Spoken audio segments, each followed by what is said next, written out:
Mabuti naman nagkaroon ka na ng mga bagong kaibigan. Kaya lang, akala ko ako lang ang nag-iisa mong kaibigan, Kurapika. Hindi ikaw ang kaibigan kong si Pyro. Patay na ang totoong Pyro. Oo, pero gaya ng nakikita mo, buhay ako. Kontrolado ng isang malakas na puwersang hindi ko kayang suwayin kahit subukan ko. Kailangan ko rin kunin ang mga mata ng mga kaibigan mo. Hindi kita hahayaang gawin yon. Oo, syempre. Pero alam mo, inutusan kasi akong tapusin ng sino mang makakasagabal. Kahit na ayoko silang labanan.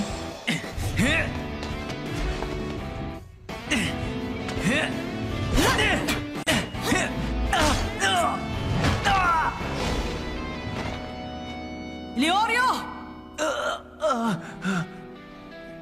Pwede bang mabuhay ako bilang si Pyro? Hindi ikaw ang tunay na Pyro. Ikaw lang ang Pyrong bahagi ng mga alaala ko. Pero kahit na, naalala ko ang lahat. Ang tungkol kay Lolo, ang tungkol sa mga magulang mo, Kurapika.